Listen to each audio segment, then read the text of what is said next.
বুখারী শরীফের 3231 নাম্বার হাদিস। আমি আগে হাদিসের রেফারেন্স এভাবে শো করতাম না। আমাদের মিডিয়াতে আলোচনা যাওয়ার পরে অনেক ভাইরা দেশ বিদেশ থেকে জানতে চান এই আলোচনাগুলোর রেফারেন্স কোথায়, সেই কারণেই রেফারেন্সগুলো বর্ণনা করছি। আল্লাহ সুবহানাহু ওয়া তাআলা কোরআন ও হাদিসের আলোকে বিষয়গুলো আমাদেরকে বুঝার তৌফিক দান করুক, আমিন। বুখারী শরীফের 3231 নাম্বার হাদিস।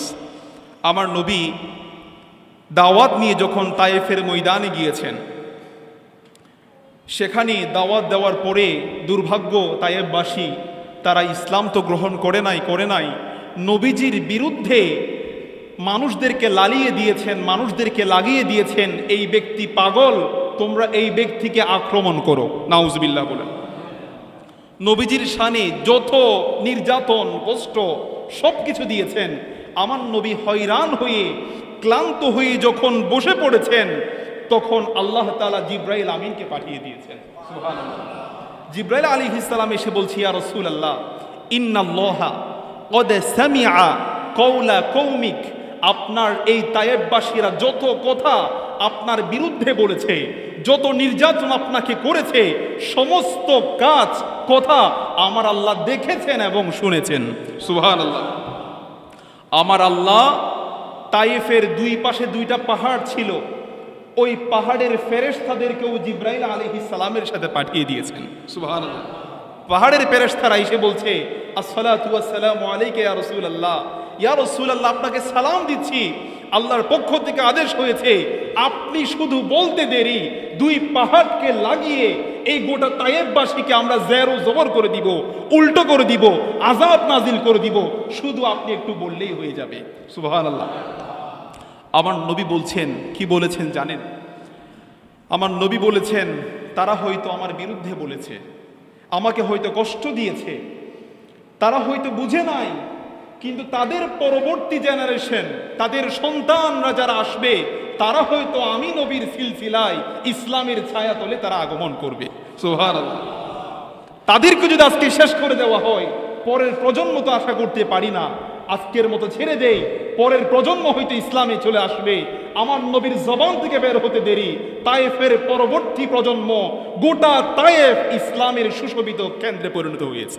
সুবহানাল্লাহ। আল্লাহু আকবার। সহিহ বুখারী শরীফের 4781 নম্বর হাদিস। আমার নবী বলছেন, মা মিন মুমিনিন ইল্লা ওয়া আনা আউলান নাসি বিল মুমিনিন ওয়াল আখার। আমি নবী মুমিনদের জন্য সবচেয়ে নিকটবর্তী, সবচেয়ে কাছে হলাম আমি নবী। সুবহানাল্লাহ। নবীজি হাদিসে পাকের মধ্যে বলছেন, আমি তোমাদের সবচেয়ে কাছের যদি কোনো ব্যক্তি থাকে, কোনো কাছের যদি কেউ থাকে, তিনি হলেন আমি নবী, তোমাদের সবচেয়ে কাছের। সুবহানাল্লাহ। এই কথা আমার নবীজি বলার পরে নবীজি আবার বলছেন, মান তারাকা মালান, যে ব্যক্তি ইন্তেকাল করবে, ইন্তেকালের সময় কোনো সম্পদ রেখে যাবে, ঘর জায়গা জমি রেখে যাবে, সম্পদ রেখে গেলে মাসালা হলো তার সন্তান সন্ততিরা সেই জায়গার মালিক হয়। কথা বলেন ঠিক কিনা? আমার নবী বলছেন, যদি ব্যক্তি যদি সম্পদ রেখে যায়, তার সন্তান সন্ততি জায়গার মালিক হবে, এটা ঠিক আছে। কিন্তু মান তারাকা দাইনান, যদি কোনো ব্যক্তি ঋণ রেখে যায়, ঋণগ্রস্ত হয়ে দুনিয়া থেকে মারা যায়, আর তার ঋণ পরিশোধ করার জন্য যদি কেউ না থাকে, এবং সে যদি কোনো পরিবার রেখে যায়, যে পরিবারের ভরণ পোষণের জন্য যদি কেউ না থাকে, সে যেন আমি নবীর কাছে চলে আসে, আমি নবী ওই ব্যক্তির ঋণ পরিশোধ করে দিব এবং তার পরিবারকেও আমি দেখাশোনা করব। সুবহানাল্লাহ।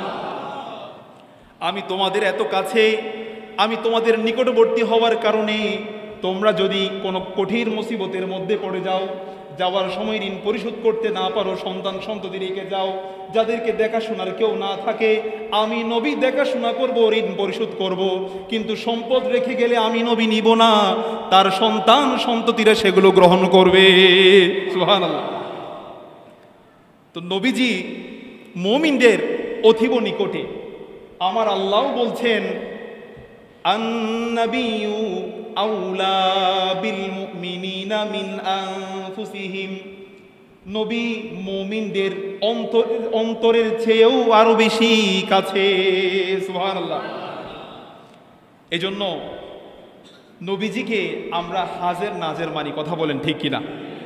আমরা জানি আমার নবীকে আল্লাহ তাআলা সেই ক্ষমতা দিয়েছেন, সেই পাওয়ার দিয়েছেন